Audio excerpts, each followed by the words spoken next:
فاعلم أنه لا إله إلا الله واستغفر لذنبك وللمؤمنين والمؤمنات.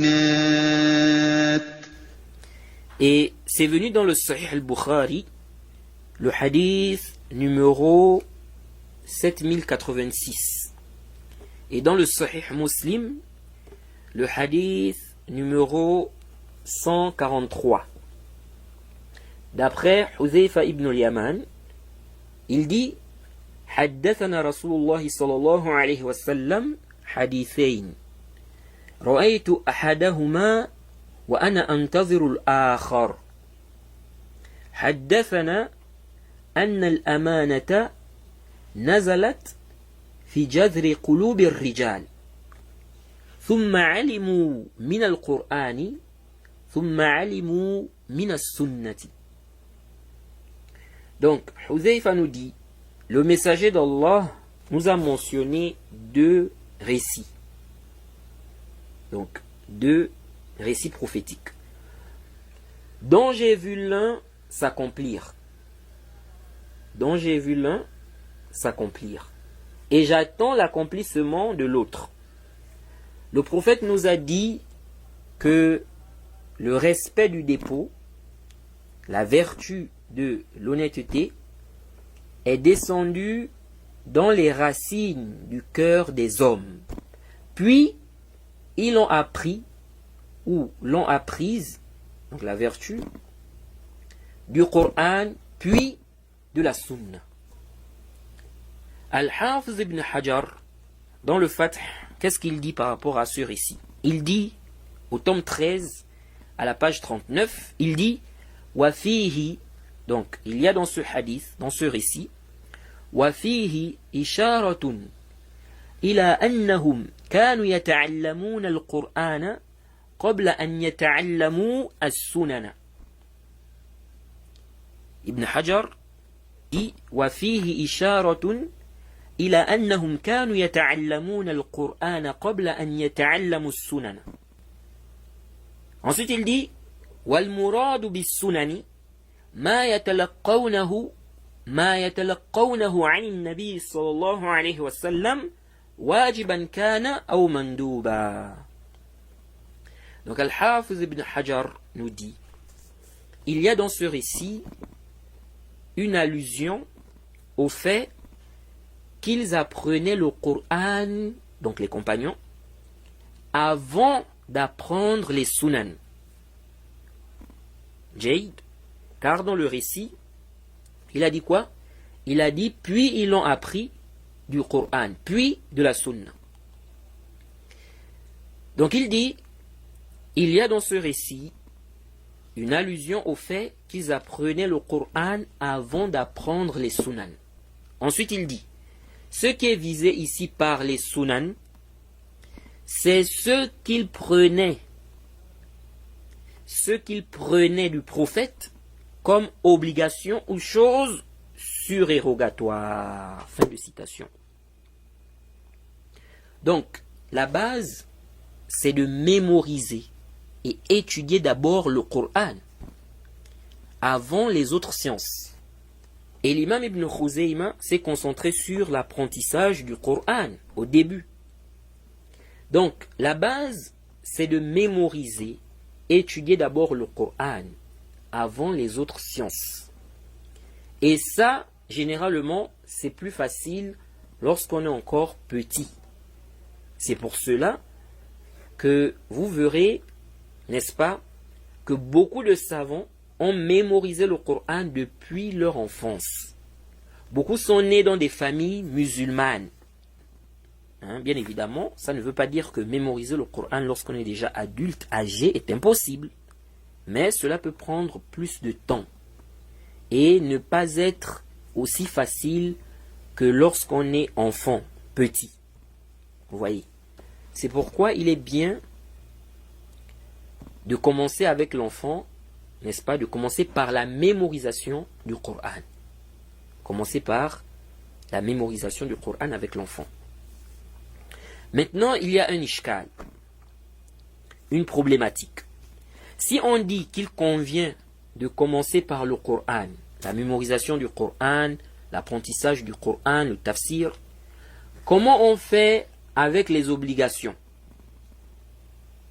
Car dans la parole d'Ibn Hajar, il y a un ishkal. Il y a un ishkal parce que qu'est-ce qu'Ibn Hajar a dit? Il a dit ceci: وَفِيهِ إِشَارَةٌ إِلَى أَنَّهُمْ كَانُوا يَتَعَلَّمُونَ الْقُرْآنَ قَبْلَ أَنْ يَتَعَلَّمُوا السُّنَنَ وَالْمُرَادُ بِالسُّنَنِ ما يتلقونه عن النبي صلى الله عليه وسلم واجبا كان أو مندوبا. Il y a un ishkal. Il dit ici qu'il y a une allusion, ok, au fait que ils apprenaient d'abord le Coran avant d'apprendre les sunan. Et ce qui est visé par les sunan, c'est ce qu'ils prenaient du prophète comme obligation ou chose surérogatoire. Alors là, il y a un problème. Ok? Car il a dit les choses obligatoires. Donc, est-ce que ça veut dire qu'on étudie d'abord le Coran, on mémorise d'abord le Coran, on n'apprend pas ce qui est obligatoire? Donc on va apprendre ça après avoir mémorisé le Coran, après avoir étudié le Coran. Alors, le cheikh Ibn Uthaymin dit non, cela ne signifie pas cela, mais plutôt qu'il convient que la personne accorde plus de son temps, ses occupations, à la mémorisation du Coran et à sa compréhension. Mais, nous disons, le tahqiq, ce que nous trouvons juste dans cette question, et elle est le plus savant, c'est ce qu'a mentionné le savant Ibn Muflih. Le savant Ibn Muflih. Il a mentionné ceci dans son livre Al-Adab al-Shar'iyya, au tome 2, à la page 33. Il a mentionné qu'on a questionné l'imam Ahmed. Son élève Al-Maymouni, n'est-ce pas, lui a posé la question suivante. Il lui a dit: qu'est-ce qui est plus aimé chez toi? Je commence à enseigner à mon fils le Coran ou le hadith, les ahadith?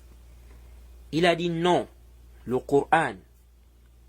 Donc, commence par le Coran. Je lui ai dit, je lui enseigne tout le Coran. Donc, je commence par le Coran. Je lui enseigne tout le Coran. Il a dit oui. Sauf si cela s'avère difficile, alors enseigne-lui une partie du Coran. Ok? Retenez bien cette conversation de l'imam Ahmed avec son élève. Alors, qu'est-ce que Ibn Muflih a dit? Il dit: وَسَيَأْتِ قَرِيبًا قول ابن المبارك إن العلم يقدم على النفل القرآن وهذا متعين إذا كان مكلفا لأنه فرض فيقدم على النفل. Est-ce que vous comprenez cela? Donc, il dit quoi? Il dit, Ibn Muflih dit, bientôt, on mentionnera la parole d'Ibn Mubarak, où il dit, la science prévaut sur ce qui est surérogatoire du Coran. Il dit qu'Ibn Mubarak a dit quoi? La science prévaut sur ce qui est surérogatoire du Coran. Il dit, et ceci est obligatoire. Donc, la science avant la mémorisation du Coran. La science avant la mémorisation du Coran. La science est obligatoire. Il dit, et ceci est obligatoire si la personne a déjà atteint l'âge de la responsabilité et qu'elle a la raison. Donc, l'homme qui est déjà pubère. Ok? Et l'homme devient pubère lorsque quoi? Le sperme sort. Pour la première fois. Ok? Ça, c'est la base. Et pour la femme, lorsqu'elle a ses menstrues pour la première fois. Donc, intabihu huna. Ibn Muflih nous dit ici que Ibn Mubarak a dit que la science prévaut sur ce qui est surérogatoire du Coran. Donc, on doit étudier d'abord. Ok? Et on fait précéder cela sur la mémorisation, l'apprentissage du Coran. Mais ce qui est surérogatoire, Jade, parce que, intabihu, il faut savoir que pour chaque musulman, ce qui est obligatoire, ok? Il n'est pas obligatoire à tous les musulmans. Il n'est pas obligatoire à tous les musulmans de mémoriser tout le Coran. Non. Ce qui est obligatoire, c'est quoi?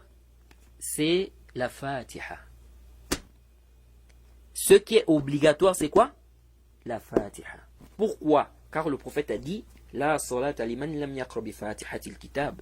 Il n'y a pas de prière pour celui qui ne lit pas la Fatiha. Dans le Sahih, le hadith de Ubad ibn Samit.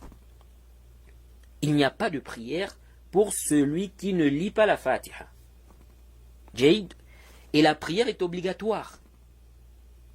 Et comme la prière n'est pas valide sans la Fatiha, et donc apprendre la Fatiha devient obligatoire. C'est obligatoire. C'est obligatoire. Donc, ce qui est obligatoire, c'est quoi? C'est la mémorisation de la Fatiha. C'est ce qui est obligatoire. D'ailleurs, Ibn Hazm mentionne un ijma' dans Maratib al-Ijma', page 156. Ibn Hazm mentionne un consensus des savants, que celui qui a mémorisé la Fatiha, écoutez bien, celui qui a mémorisé la Fatiha avec Bismillahir-Rahmanir-Rahim, parce qu'on avait vu qu'il y a une divergence entre les gens de science. Est-ce que ça fait partie de la Fatiha ou non? Ok? On avait détaillé cela. Donc, il dit, les savants sont unanimes que celui-là qui a mémorisé la Fatiha, ok? Il a mémorisé la Fatiha avec Bismillahir-Rahmanir-Rahim, ok? Et une autre sourate, il a fait l'obligation de la mémorisation. C'est-à-dire qu'il a fait ce qui est obligatoire au sujet de la mémorisation du Coran. Pourquoi Ibn Hazm ici a ajouté une autre sourate? Parce qu'il est en train de parler ici du consensus. On avait vu que les savants ont divergé. Lorsque tu pries, est-ce qu'il est obligatoire de lire une autre sourate après la Fatiha? On avait détaillé cela dans le Durar de l'imam Shawkani. Et on a vu qu'à Sahih, c'est l'avis des savants qui ont dit que ce n'est pas obligatoire. Ce qui est obligatoire, c'est uniquement la Fatiha. Ajouter une autre sourate, c'est surérogatoire. Ok? Ce n'est pas obligatoire. Donc, Ibn Hazm ici est en train de parler de consensus. Donc, comme les savants ont divergé au sujet de l'ajout d'une autre sourate après la Fatiha, ok? Donc, il nous dit que si la personne a mémorisé la Fatiha avec Bismillahir-Rahmanir-Rahim, parce qu'ici aussi ils ont divergé, est-ce que ça c'est un verset de la Fatiha ou pas? Donc, si la personne a mémorisé ça, ok?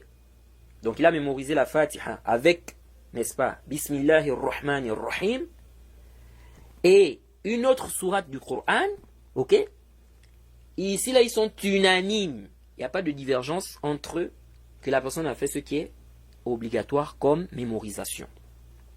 Ok? Il n'y a pas de divergence ici.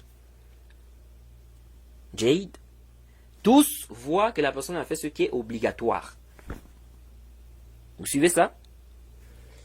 Car même ceux qui disent que ce qui est obligatoire, c'est uniquement la Fatiha, ok? Ici, ils voient que la personne a fait ce qui est obligatoire. En mémorisant quoi? En mémorisant la Fatiha.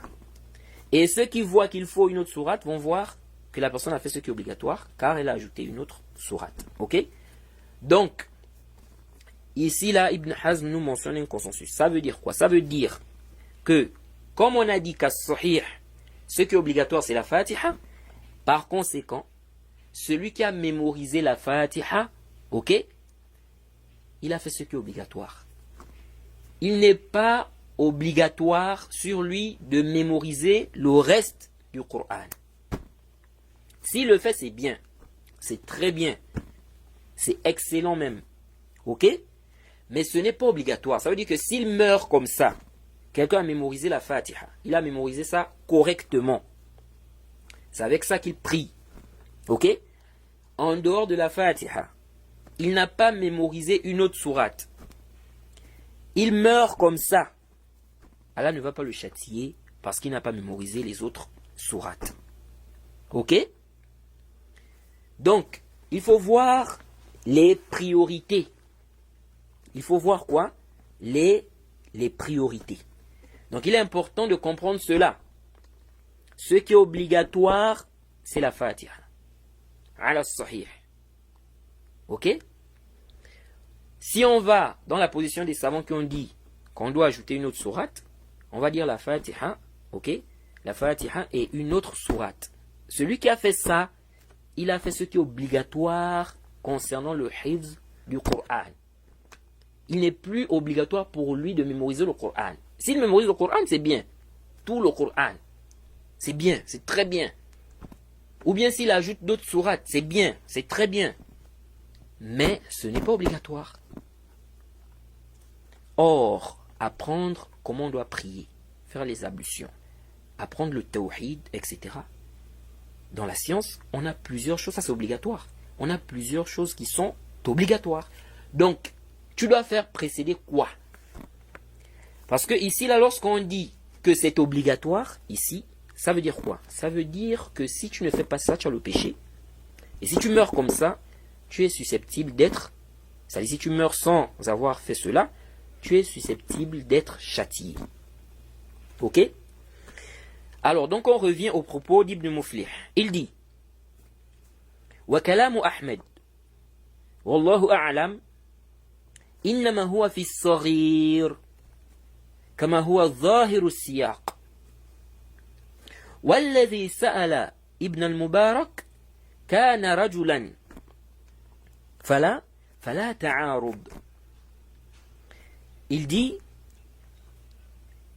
la parole de l'imam Ahmed, et Allah est le plus savant, sa parole concerne le petit enfant, celui qui est encore petit.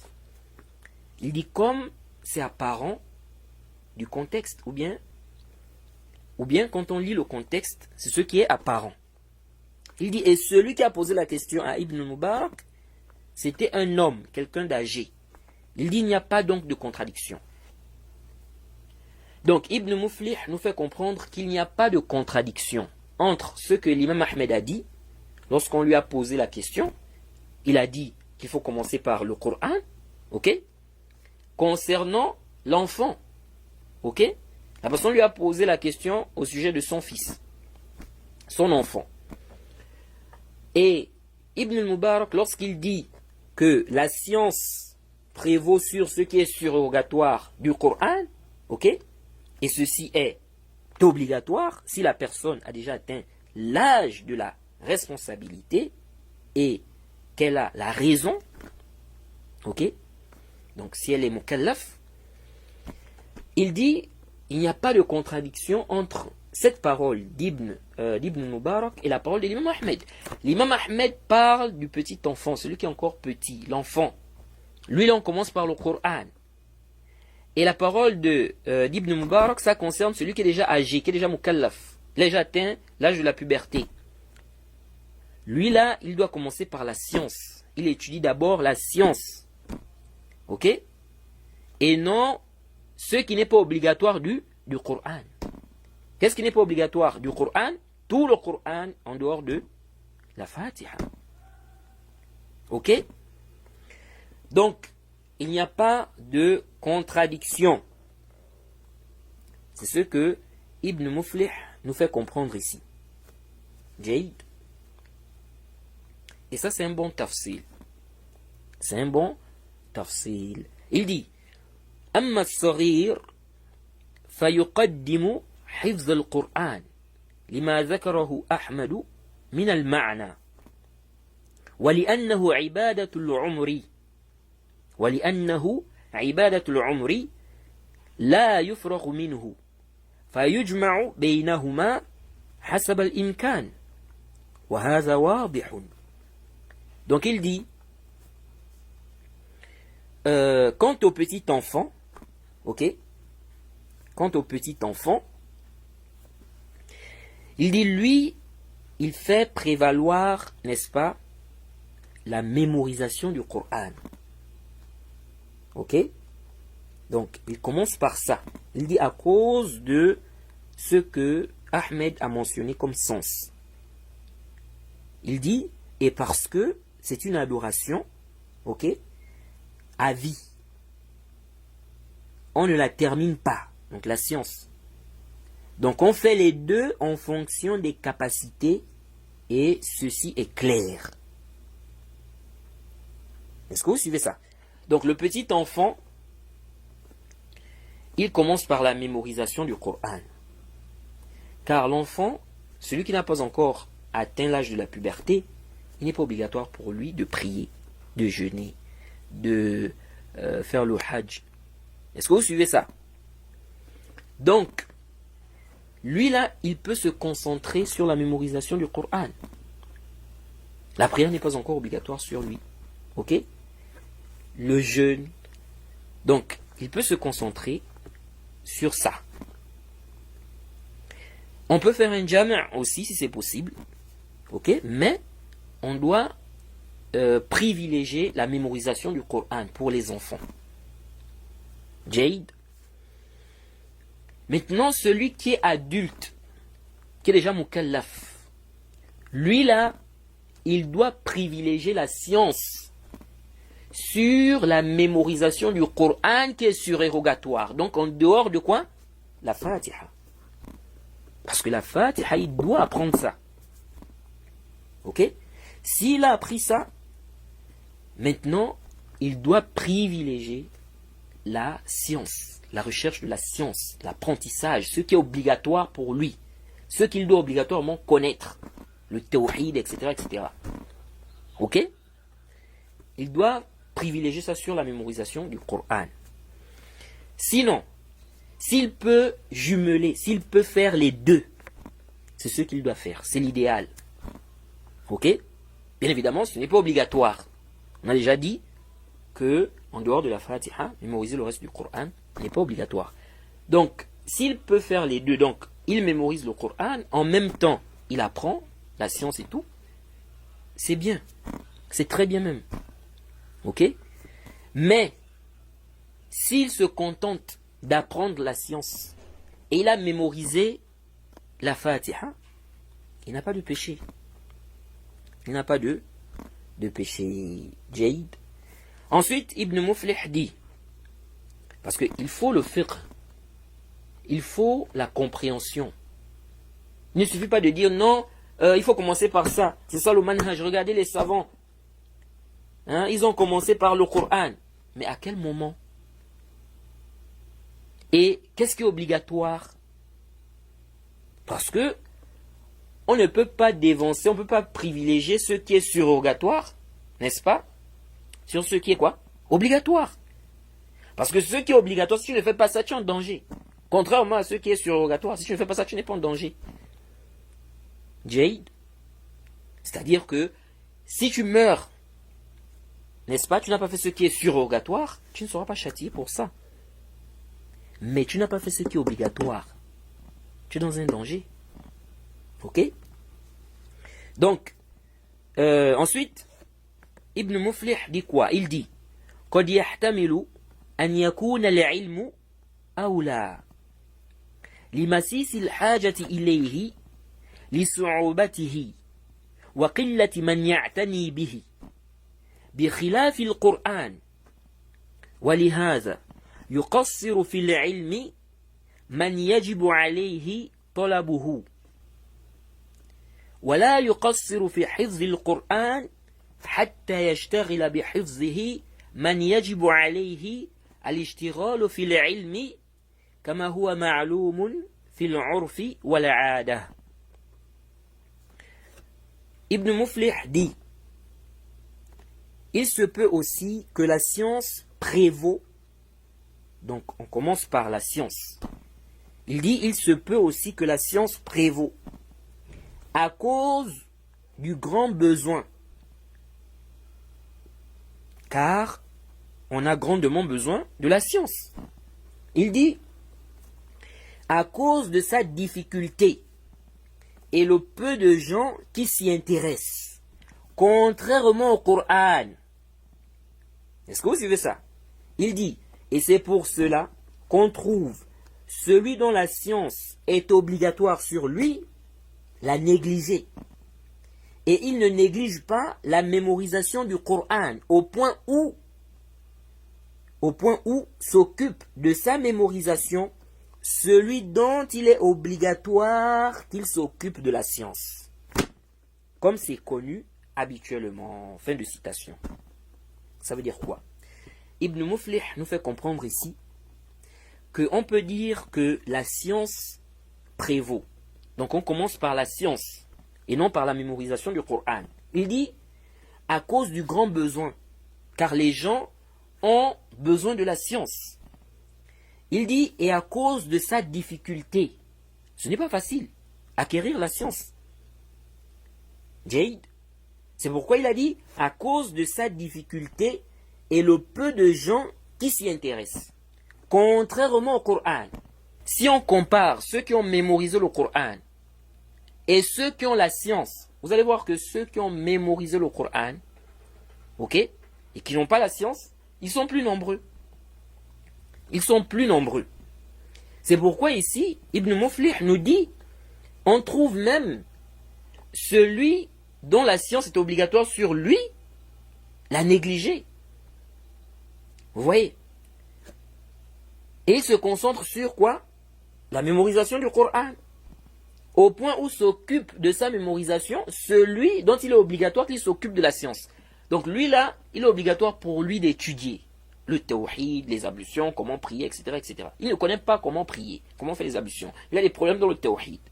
Mais il est là en train de se concentrer sur la mémorisation du Coran. Je dois terminer tout le Coran. Il a un programme pour ça. Mais un programme pour apprendre comment il doit bien prier, comment il doit faire les ablutions. Le tawhid, tout ça là, non. Il n'y a pas un programme pour ça. Mais un programme pour la mémorisation du Coran, oui. Bon, toi là, si tu meurs dans cet état-là, tu as des problèmes dans le tawhid. Tu as des problèmes dans ta prière, dans tes ablutions. Ok?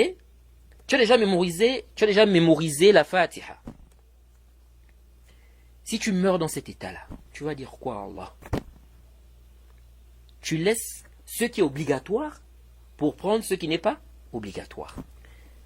Si tu peux regrouper, donc, tu as un programme pour la mémorisation du Coran et un programme pour étudier la religion, etc. Si tu peux regrouper, c'est bien, fais-le.